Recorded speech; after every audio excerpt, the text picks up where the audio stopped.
দেশ রক্ষা করতে পারেন নাই, ইসরাফ রক্ষা করতে পারেন নাই। উনি 100% ফেল মারছেন। উনি বৈষম্য সৃষ্টি করেছেন। ইউনূস সাহেব বৈষম্য সৃষ্টি করেছেন। ওনার দরকার ছিল ওনার পরিষদ নিয়ে বিদেশে সফর করা।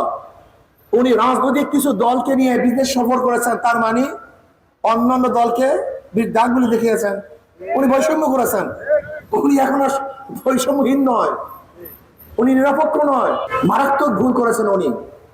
আর কিছু বিয়াকুব জরিপ দালাল জরিপরা জরিপ দেয়, অমুকের এত পার্সেন্ট ভোট, অমুকের এত পার্সেন্ট ভোট। ইসলামী আন্দোলনে কোনো ভোটই নেই, তার মানে কোনো পার্সেন্টেজ নাই।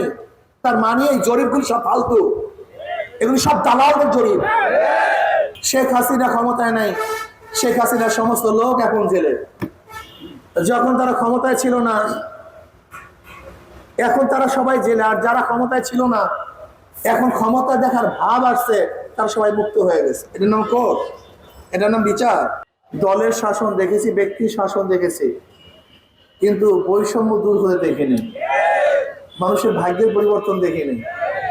আসলে আমাদের দেশের মানুষগুলি আসলে বেভোলা, যে যা বুঝায় তাই সে বুঝে। আসলে স্টেটটা কি, রাষ্ট্র কি, রাষ্ট্রের কাজটা কি। কেউ রাজনীতি করে ডিপ্টিউবাল পাওয়ার জন্য, কেউ রাজনীতি করে চাঁদা পাওয়ার জন্য, গুন্ডামি করার জন্য, মাস্তানি করার জন্য। এটা স্টেট না। রাষ্ট্র কিসের জন্য তৈরি হয়েছিল আপনি কি জানেন? রাষ্ট্র তৈরি হওয়ার কারণই আমরা জানি না। আজকে আপনাদের এখান থেকে নির্বাচন করবে, আশা করি যদি রাসেল সাহেবের মধ্যে, এই দলের মধ্যে গুন্ডা থাকে, বদমাস থাকে, চাঁদাবাজ থাকে, ধর্ষক থাকে, হাত পাতায় ভোট দিবেন না, খবর নেই।